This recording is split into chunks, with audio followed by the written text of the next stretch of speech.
Welcome to Real Clear Politics on Sirius XM for Tuesday, June 23rd. I'm Andrew Walworth, and joining me are RCP President and co-founder Tom Bevan and Washington Bureau Chief Carl Cannon. We have primary elections today. We talked about New York yesterday, but we also have races in Maryland, South Carolina, Utah. And in Maryland, in particular, two of the wealthiest members of Congress are fighting it out. David Trone, he left the House to run for this losing bid for the Senate. Now he wants his seat back from the incumbent Representative April McLean Delaney. These are all Democrats, of course. It's Maryland. Pretty nasty race for what used to be kind of a swingy seat. It's now considered safely Democratic. So, Carl, what is going on in Maryland's 6th District? Well, this is off-brand for the Democrats, Andy, but David Trone's trying to buy a seat in Congress. It's not really off-brand, but it should be off-brand. He bought a seat in Congress previously. During the Civil War, there were people from Maryland and in New York who paid people to take their place in the ranks. You could buy out at your commission. Well, now that took $200. Now, for, I don't know, 10 or 20 million, you can buy a safely Democratic seat. Then Trone tried to buy a Senate seat, as you point out, didn't work. So now he's trying to buy his old seat back. But there's an incumbent Democrat, April Delaney, April McLean Delaney. Correct. There you go. Okay. And she's down the line. These two would vote the same on every single issue before Congress, every appointee, everything. It's just about Trone's ego. I think he made his money with Total Beverage or Total Wine. Total Wine. He made a fortune, and he thinks that entitles him to be in Congress. For all I know, he wants to be president.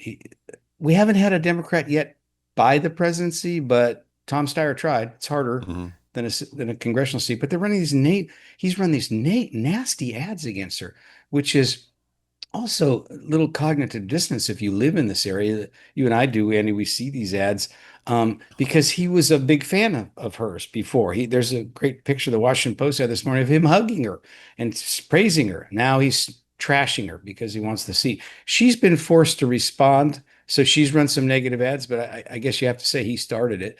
He ran an ad this morning. It was a positive ad, but he couldn't quite pull it off. Some political consultant, somebody's telling him, hey, we should run a positive ad. So they ran a positive ad. At the very end of it, it's this dig at her. She said, listen to David Trone, and there's some endorsements from local unions and stuff. The people who actually live here. And I guess that's a criticism of her for getting the endorsements of people like Nancy Pelosi and Wes Moore and people like that. So it's a nasty race. It doesn't matter at all in Congress. Not one vote will change. It's just about the ego of these two people. Well, Tom, how much money are we talking about here? $33 million is what they said has been spent on this piddly little seat in Maryland that, as Carl said, is not going to change a thing. And she called him a bored billionaire or something to that effect. And that's kind of what it sounds like. I mean, honestly, as you read this, he was in Congress. He tried to run for Senate, spent all this money, lost, and is kind of now wandering around without a job. And so he's like, well, I'll just take my seat back. Now, his complaints are that she voted for some things like the Lake and Riley Act. She supported Trump on the Lake and Riley Act. I think that is the one thing he can point to where it's her best vote, Andy.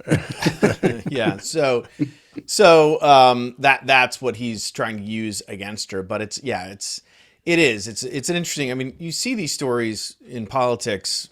They often seem, stranger than fiction, but these folks used to like each other. They used to campaign for each other, as you mentioned, and now they despise each other, even though she's like best friends with his wife's sister or something. I mean, it's a weird deal. Yeah. But we'll see. It's coming to an end today, finally. Right. We should point out that she is very wealthy herself. Her husband. She spent $7.5 million. Yeah, her husband owns a bank that went public for like $900 million. So these are not poor people. These are right. And her husband used to be a congressman himself. That's how she ended up in politics. So it is kind of one of those strange stories. But I guess it bears watching. We'll see. Democrats are upset that all this money is being spent on a primary where nothing matters. It kind of reminds me of the Texas Senate primary a little bit, where like people are thinking, oh my gosh, all that money could have been spent beating a Republican or beating a Democrat. Yeah, but I mean, depending it's on which their own party you're in. money. So what are you going to, Yeah, it's a little different in that regard. it must. If they want to blow through that kind of cash, right. that's their prerogative. Well, the television stations, Although they're not paying their fair share, apparently. yeah, the taxes. television stations and the political consultants, gosh, Loving it. There's a couple Yeah. beach houses being That's picked out right now. Hey, let's talk about the Republicans for a sec, because in New York, we talked about sort of Mamdani yesterday, but in New York, there is this Republican primary to replace Elise Stefanik, who stepped down. And Tom, you've got Anthony Constantino. He's a former boxer. He has Trump's endorsement. He's a rapper, apparently. And he's in this race against this retired Marine Colonel, Robert Smullen, who's been in the New York Assembly, served 3 tours of duty in Afghanistan. Kind of a real test of sort of MAGA in upstate New York, I guess. Well, right. And Constantino has Trump's endorsement, which, as we know, in Republican primaries matters a lot, almost like a lot.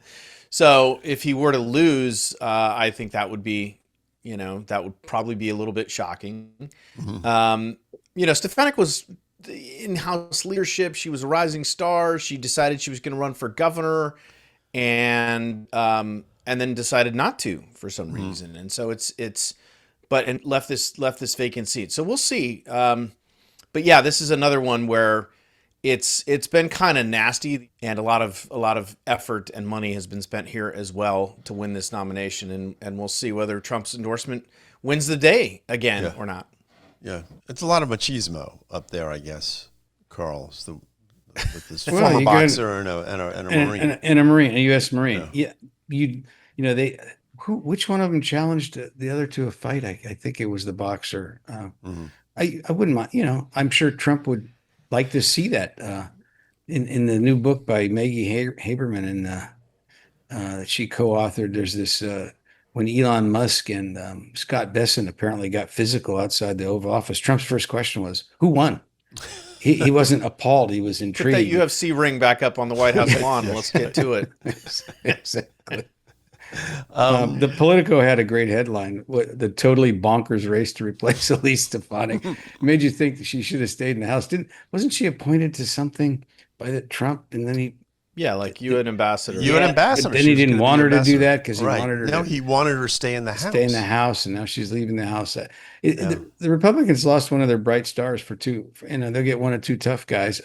Smullen, to his credit, I mean, he's a sort of normal politician, normal Republican, whatever that means these days. But he seems more qualified for the job, if you can still use the Q word anymore in American politics.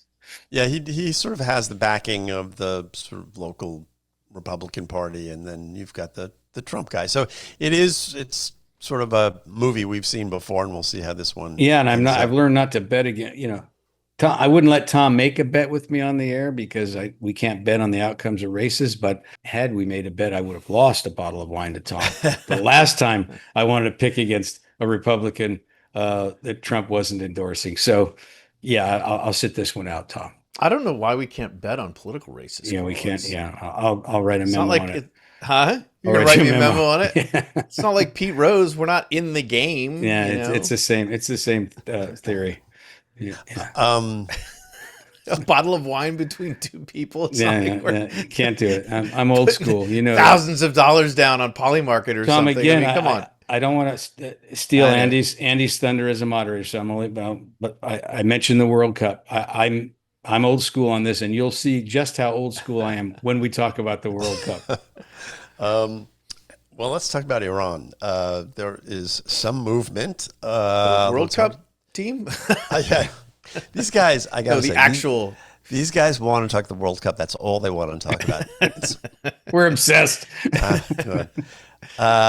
But there is some movement in Iran, the country, the Gulf, that part of the story, Tom. Movement. The war, yeah. Yeah, more traffic is moving through the Straits of Hormuz. And said the Secretary of State, Marco Rubio, he's in the Gulf region talking to allies about the deal. And the Vice President announced this about nuclear inspections. Listen to this. This is probably what we're most excited about as Americans. The Iranians have agreed to invite IAEA inspectors back into their country. That is a major milestone for the American people and the first step in permanently denuclearizing or permanently ending a nuclear weapons program in Iran. And that's exactly what we wanted to do. That's exactly what we asked to happen. We made a lot of great progress on other nuclear talks. And that leads me to the final thing that we wanted to accomplish, which is actually set up the process for the technical negotiations that will follow. So we have set up the process for the technical negotiations that are about to follow. That's a major victory. Iran has already said, quote, there is no protocol in regard for inspecting the sites that the U.S. has bombed. But Tom, the Iranians apparently are getting waivers on U.S. sanctions on exporting oil. So it's the first time since 1979. We're letting them US sell oil in allow US them to dollars. sell oil. Yeah.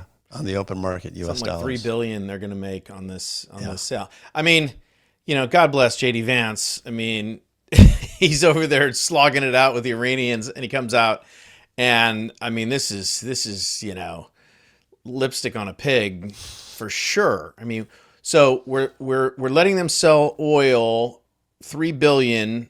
They're going to receive from that. And in exchange for that, we're going to get inspectors back into Iran, which is what we've had in the past. And for a while, I mean, they've kicked them out before. We've got them back in. It hasn't really prevented them. They just lie to the inspectors and show them, various sites that aren't the sites that we want to see. I mean, I don't understand how JD Vance thinks this is, we're super excited about this. This is what we've been after the whole time. We've had this before. This is not new. And to present it as new and something that's a great, wonderful part of this deal for America seems disingenuous, I guess is the kindest term I can come up with. So again, he's doing what he has to do, which is put lipstick on a pig, but it's still a pig. Carl, a pig? Well, I'll be a little more precise than that. I agree with Tom, but this is inspections, and I agree with Tom about inspections were never what they should be in Iran because the Iranians just lie and dissemble. But this is what Barack Obama got for sending pallets, billions of dollars in an airplane to Iran, but it was their frozen assets. And Donald Trump ridiculed that deal for 10 years, Tom, right up until he accepted one just like it, I guess. And he was bragging a few weeks ago. He was the only president with the courage to really challenge Iran and really make him do what needed to be done. Now he's accepting a deal that Obama had that he ridiculed. And the whole exercise, I guess JD Vance, I don't know how he keeps a straight face when he says that, but when this Obama deal was made, I don't know, Jared Kushner was probably, I don't know what he was doing in law school or wherever he went to school. And Steve Witkoff was doing real estate, and JD Vance was, I guess, is before he wrote Hillbilly Elegy. He was in the Silicon Valley, maybe not paying attention. But these three guys look so far over their heads now.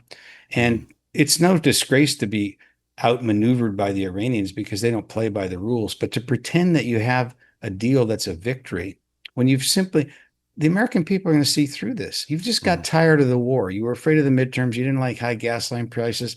The Iranians didn't rise up and throw over their rulers. And so you decided to, work on the reflecting pool. This guy got tired of this war in record time. And what's interesting about it to me is Trump, he had this odd dialectic where he would talk about the length, to the years and the days of the Revolutionary War, World War II, the Vietnam War. And he said, we've only been at this 8 weeks. And it sounded like what he was saying is, be patient, American people. But he was trying to talk himself into being patient, apparently, and he lost that argument. Yeah. So here's Bill Cassidy, he's a Republican in Louisiana, who has his own reasons for not liking Trump so much these days, but this is what he said about it. He said, Reagan is rolling over in his grave. Before the war, the strait was open, Iran was being crushed by sanctions, and 13 service members were still alive. Now 13 Americans are dead. Families have paid billions at the pump. Sanctions will be lifted, and the bombing has stopped. This is the worst foreign policy blunder in decades. I guess he's got a point. I mean, if you, this is the way I was thinking about it the other day. I was thinking if you dropped in from another planet and you came down, you saw this MOU, and you said, okay, who won this war? Who's the victor? Who's the loser? I think you'd have to say, oh, it's those Iranians. They looks like they won.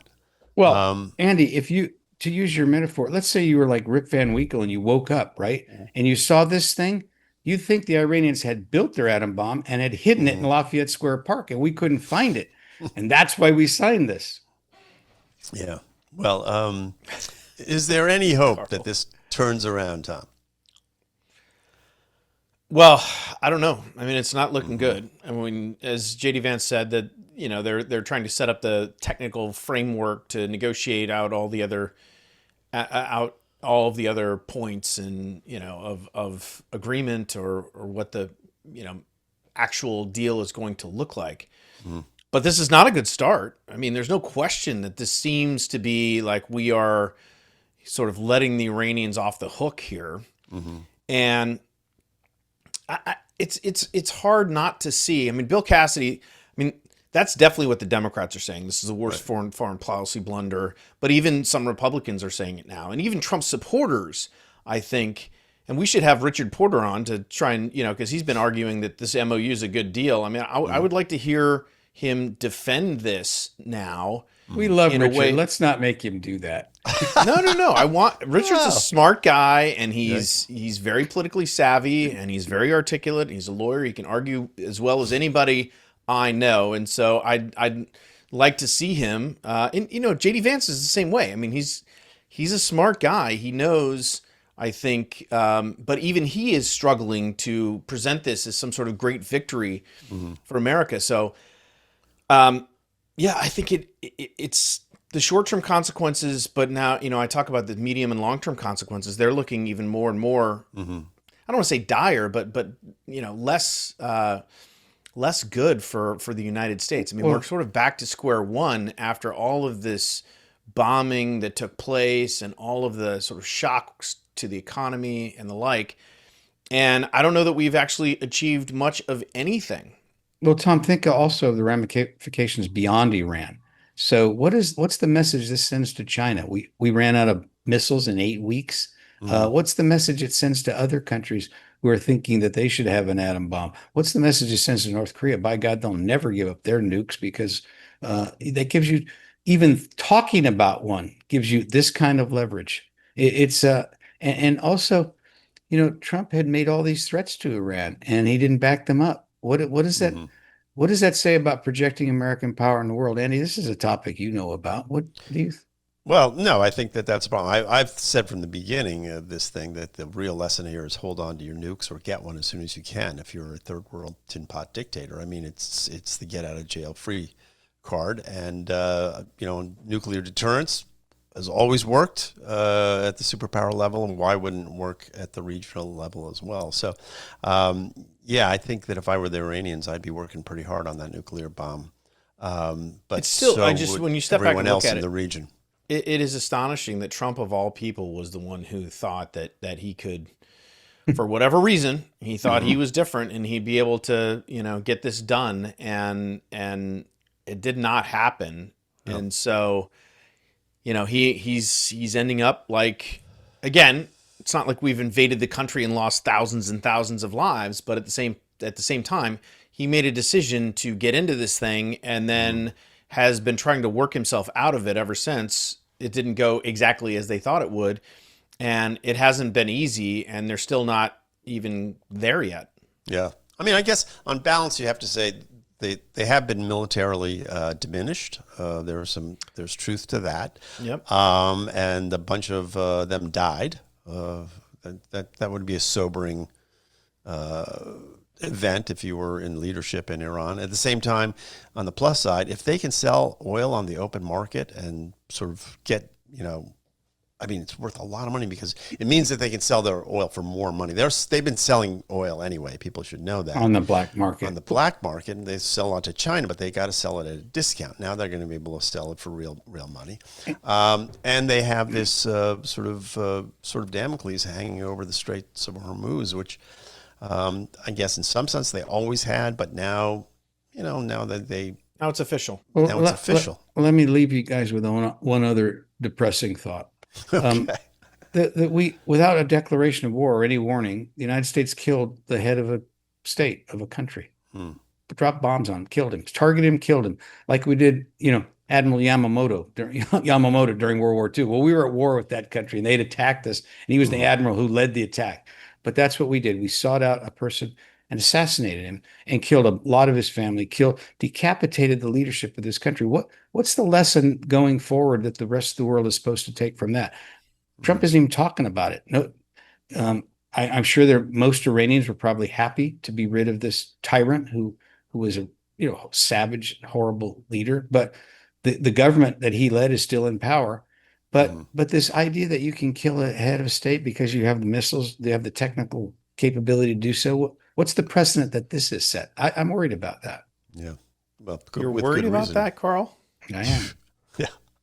All right, guys. What? We'll save that for another segment. Well, I want to revisit that. What if the Ukrainians think that they can kill Vladimir Putin? Is that legitimate? What if Putin thinks he can kill Zelensky? What if somebody wants to take out? I'm sure they would if they could. Well, I'm sure they both would. The White. How would we feel if it was 10 Downing Street or the White House? I mean, this was a war, undeclared war. Well, then they would be annihilated, is what would happen. Yeah. Right. Well, guys. You've opened up a can of worms, which we will have to eat on another day. And we are joined now by Carolina Lumetta. She is our White House correspondent. And Carolina, the reflecting pool at the Lincoln Memorial is getting a lot of attention, especially from the president these days. Here he is talking about what he says is going on the National Mall right now. Now, I can't help it if somebody goes in with a knife and starts hacking it up. And we also have pictures of it. We have Can you pictures. release the photos? We've been At the asking right for time that. you'll see it. You'll see it in court. You'll see it in court. But all you have to do is call the Parks Department. Call the Department of Interior, and I don't know if their lawyers will allow you to speak to them because you write fake news. But call the Interior Department, and I understand they've arrested 5 people, and they have another 5 people that are under investigation. So, Carolina, what is the thinking at the White House on this, and why do people think the president is spending so much time on it? Well, it looks bad. So, I mean, that's first and foremost. The reflecting pool has always had issues with leaking or literally sinking into the ground or developing a lot of algae. It also doesn't really reflect all that well. So it makes sense that the president cares a lot about building projects. He wanted to renovate it. The problem is it only looked good for about a day before it was covered in algae. So now there are all these videos going viral that to fix the algae, the National Park Service was trying to switch the water source to city water, and then they're dumping in hydrogen peroxide to try to fix it. And then ducks are avoiding swimming in it now. And there was a video of a baby duckling who died and was just floating around. So this is very bad optics for an area that the president really cares about making it look nice for the nation's 250th, which we're coming up on very quickly. So it's an eyesore for him. There's a lot of angst over, did we need to spend this much money on a reflecting pool that now doesn't reflect and looks worse? How much money will we need for repairs to drain it, fix it again, fill it back up? So it's not necessarily the most important story in Washington right now, but it's the most visible. Carolina, the president said 5 people have been arrested. There are another 5 under investigation. This has been a source of some controversy. There was an Olympian who, was arrested, and then he said, he was just, driving by. He was a concerned citizen. And then there's some people who are questioning whether anybody's been arrested at all. Can you clear this up for us? Like, what is the status now? Have people been arrested for vandalizing the pool and cutting the lining or doing whatever they were accused of doing? Yeah, so to kind of set the scene, the reflecting pool has become a bit of a national sensation. There are reporters there all the time. Suddenly everyone's on the reflecting pool beat. There are videographers trying to dip their phones or their waterproof cameras into the water to see whether the sealant is coming up. There are bits of sealant that are floating or like half up, sort of floating in the water, but only in a couple of places. There have been some just citizens, people visiting, who have then pulled on those pieces of sealant to get them out of the water. And I've actually seen some Facebook Marketplace posts. They're selling them for $250. So we haven't physically seen anyone actually jump into the reflecting pool to cut anything out. We haven't seen any photos of a gash down the middle. The president says it's there. Somebody's going to release photos of it. We can't see it from the reflecting pool right now. 5 people have been arrested. And there are actually some videos of people who were just taking a social media video, put their hand in the water, tried to pull up something, and then the National Guard comes in. And the National Guard holds them there until the police show up. And so there have been 5 arrests. I think they're going to be charged with vandalism. I don't think we've seen any sort of indictments or arraignments yet. But these are not people who jumped in with like a machete or something. They were standing on the sides, pulling up bits of sealant that were already coming up.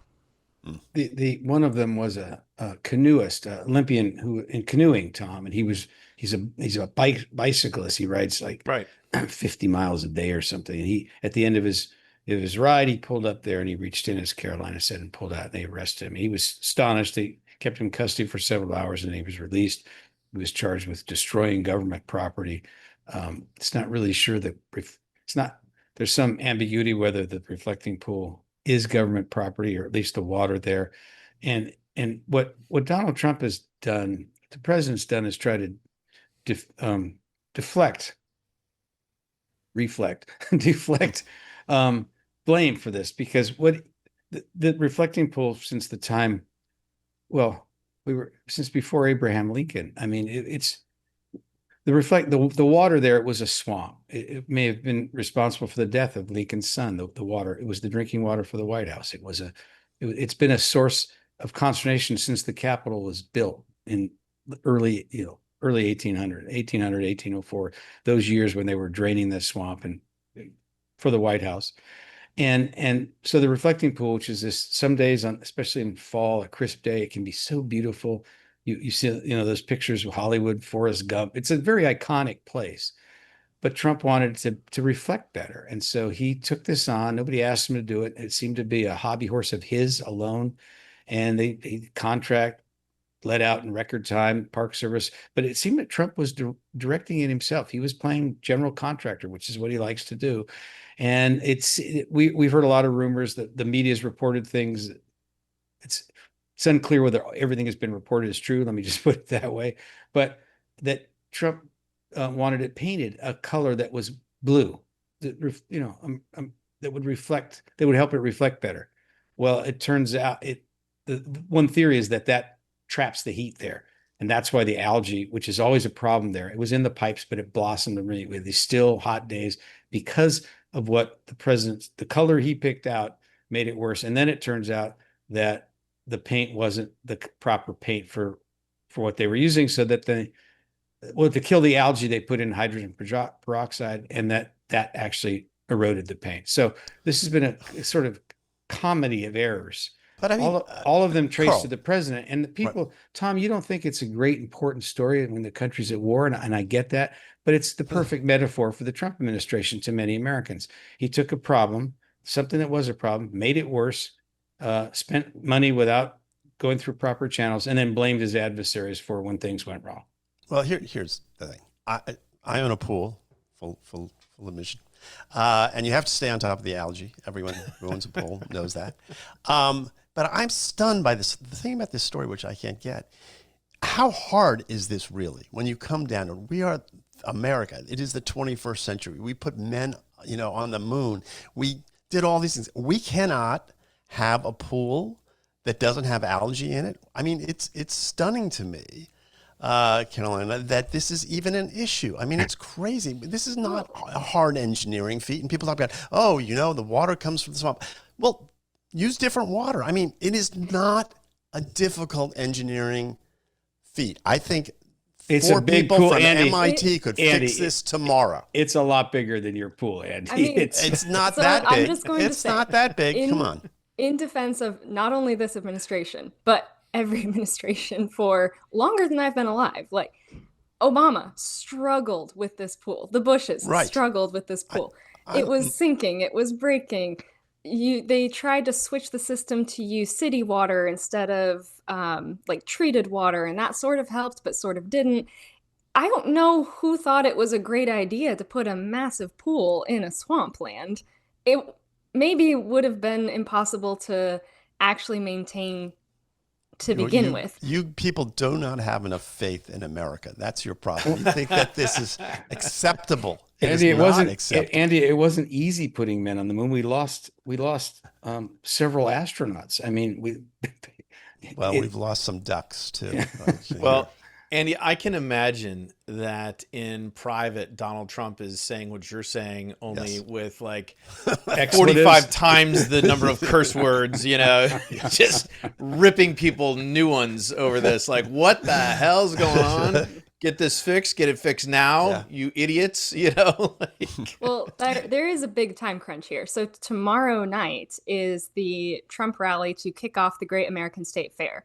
Right. The pool is going to be his view. He's holding another rally on July 4th, next week. The pool is going to be his view again. So he is very concerned about how this looks. Yeah. Hey, Caroline, I want to ask you about another story, which I guess is more important. And that's that it seems like we are running out of weaponry after this excursion in Iran. And the president is meeting today with the heads of defense industry and with big guys at the Pentagon. What's going on, and are we really running out of weapons? Is that the problem? So we're getting mixed messages from the administration on how bad the situation actually is. So he's meeting with defense contractors today to talk about missile production specifically. There was a memo from the Pentagon that they are running out of munitions. They need some extra oomph to keep up with what the demands are, specifically with Iran, Ukraine, and Israel. So even though we are sort of at an unsteady pace with Iran, there isn't really a clear exit ramp to this. So the president last month invoked the Defense Production Act. That is something that compels private companies to prioritize defense contracts and help rebuild our own stores. Then Defense Secretary Pete Hegseth said, I believe on Face the Nation, that there is no crisis. It's just mainstream media making up another lie. But the president signed the Defense Production Act for a reason. We don't have specific numbers on how many Patriots and THAADs and precision strike missiles have been used in Iran, but it could be up to like 45% of our total stockpiles. I did a story back in March, actually, that kind of raised the question of, is this conflict with Iran depleting our stockpiles? Every expert I spoke to and former Pentagon official said in March, it's not a problem right now as long as this thing doesn't last for a few more months.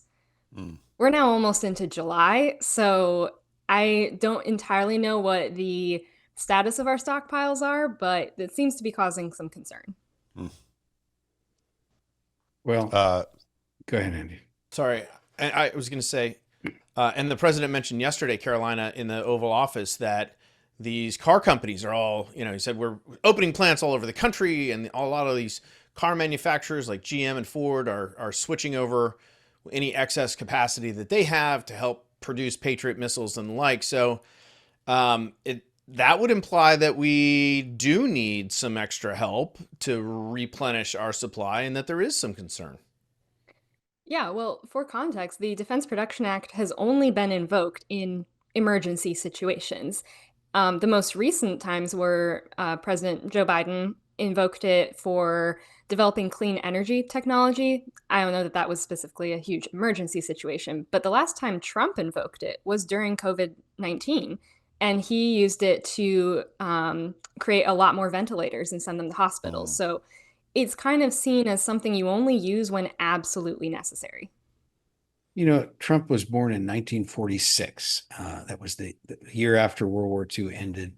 And the Detroit, the auto industry during World War II, and it began before the United States was in the war, but it obviously escalated after Pearl Harbor. And these factories in Dearborn, Michigan were converted and they produced, thousands, 2,000 P-51s a month, all these Sherman tanks that they produced the weapons that won the war. And so the United States has a history of this, but that was what was alarming about this to me is that was a world war. We were fighting Germany and Japan. We were fighting North Africa. We had, 12 million men under uniform and all these, fighting the world's two greatest imperial powers. And so you needed that kind of weaponry. But this is this sort of war, this air war in Iran that was supposed to go swimmingly against this country that seemed very overmatched. And the idea that you're running out of weapons, I think it's an alarming one. I think to average Americans, whatever their views of Donald Trump, whatever their views of Iraq, we're spending $1 trillion a year on the Pentagon. I think most Americans would say we shouldn't run out of missiles in a few weeks. Yeah, well, go ahead. just to that point, when the president launched, I think it was Operation Epic Fury, the first time, he hosted these same defense contractors and these same CEOs at the White House to get them to up their production. And he said it would be quadrupled. When the war with Iran started, he said that we have a, quote, virtually unlimited supply, and you can have forever war. You can wage wars forever, even though he said it was a limited military operation. So I don't think we're ever going to hear specifically from the White House, hey, this is a big problem, here's what we're doing to fix it. We're still going to hear the US is strong, Iran is weak, we're in a totally great place, but be paying attention to what meetings he's having. Gentlemen, the Great American State Fair. It's scheduled to start taking place on the National Mall. It starts Thursday. Promises to be 16 days of festivities, marking the nation's 250th birthday. You would think that all 50 states would want to participate, but no. So far, 7 states, all led by Democratic governors, have said they will not participate. Massachusetts, North Carolina, Washington State, Illinois, Oregon, and Connecticut. And Vermont. Is Vermont in there now too? That's maybe that about they've been added. They've all cited budget constraints. Pennsylvania is on the fence. They may have decided. I'm not sure, but for a while they were saying the same thing. New York, California, and Colorado will participate. Those are all Democratic-led states. So there are some Democrats there.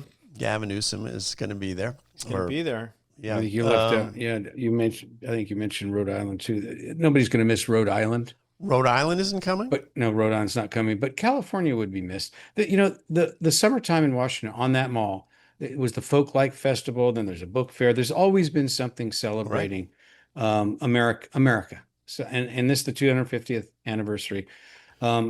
But what's happened is that, and there was a group, America 250, and then there was a rival group set up by Trump, Freedom 250. I may have that reversed, but you get the idea. And so these states have decided that Trump's made it political, and they're not wrong.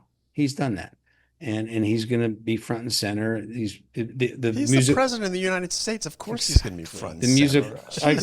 I agree. Why is that political? Do you think that if Obama were doing this, that he wouldn't be front and center, or any president? I mean, come on. And the media would be, oh my gosh, yeah. writing about it, and states would be, dropping out, red states, and how would that look? No, they wouldn't be dropping out. This is our job. We can comment on it. Yeah, the rest of our brothers and sisters in the media don't think this is okay. We don't think it's okay.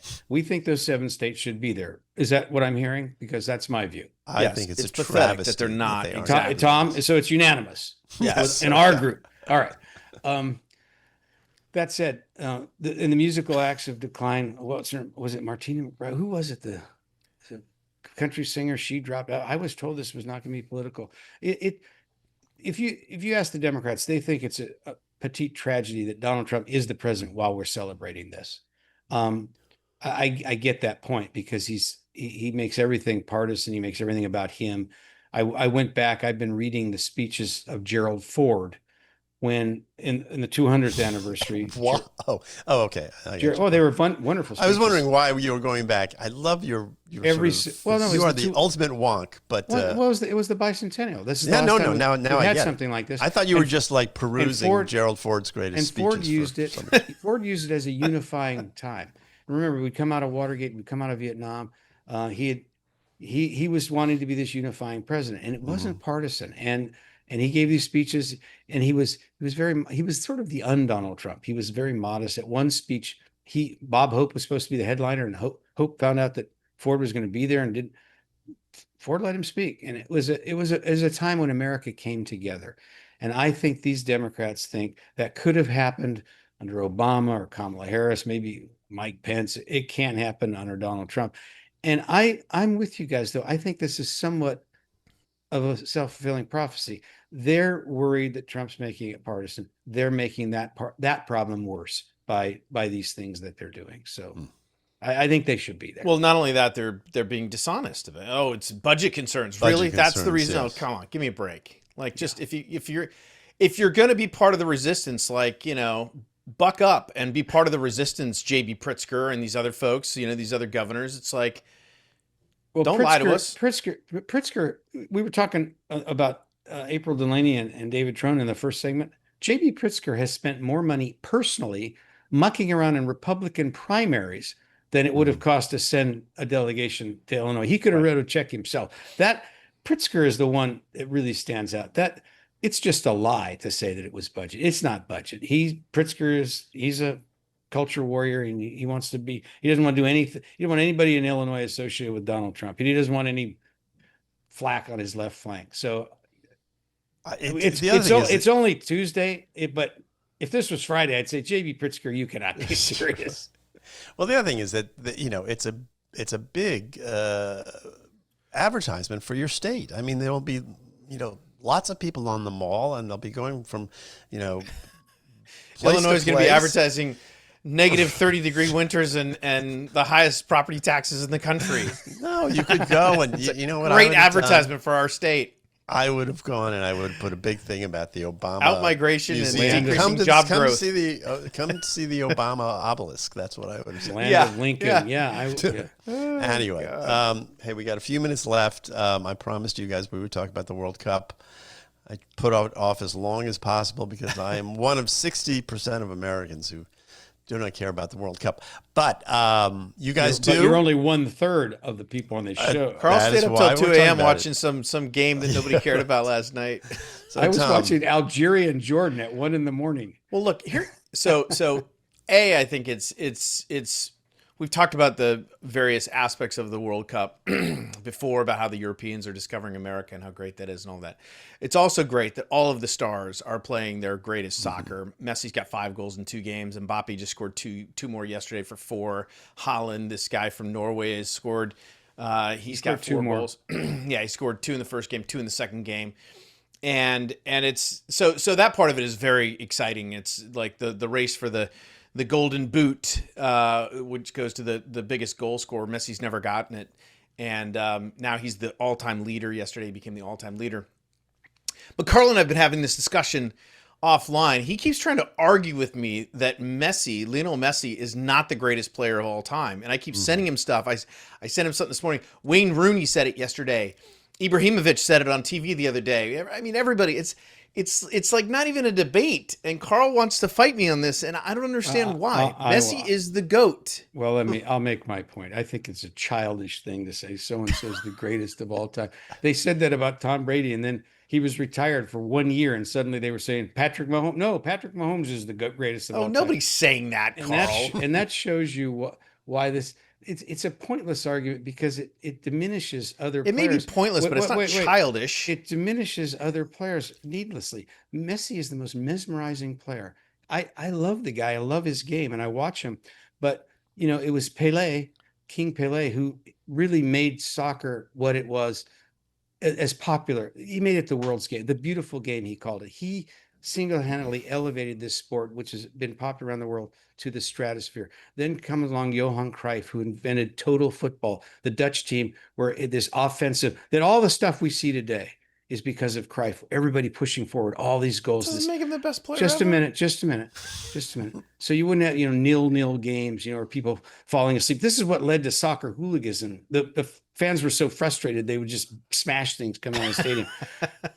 So Messi's the best player I've ever seen, but I just think that that's not what this is really about. What it's really about is not one guy. What it's about is you have 48 teams, more than ever. It means you get more games. There's teams that clearly don't belong there, but they're having the time of their life and trying. And Haitians and Scots are dancing together. Wait a minute, in Boston. And it's a great celebration. America's putting on a great cup, the Americas, Canada, Mexico, and the United States. And so to get into meaningless discussion about some Argentinian who Tom's seen play once is the greatest player in history. Oh, stop. Is not really the point. That's like saying, well, Dr. J, he set the stage for Michael Jordan. Michael Jordan's the greatest basketball player ever. And that's not a discussion either. And you want to argue with me about that. Yeah, it's Tiger Woods. We had a discussion about Tiger Woods versus Jack Nicklaus. That's a little bit closer. But Messi is it's not an argument. It's like I'm talking to a teenager here. I can't win. Go play with your friends. Wow. Take my car keys. We should have led with this today. I know you saved this to the end. Not been able to talk about anything else. Well, you know what? I'll just ask one question, and then you've got 10 seconds to answer, which is, what happens to America next year, Tom? What do you mean in terms of the tournament? The American team, yeah.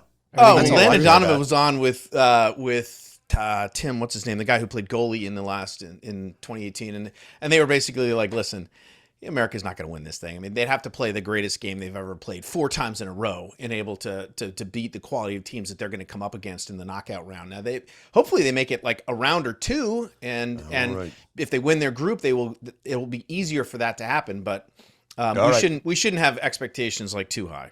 All right, that's it, guys. See you next time.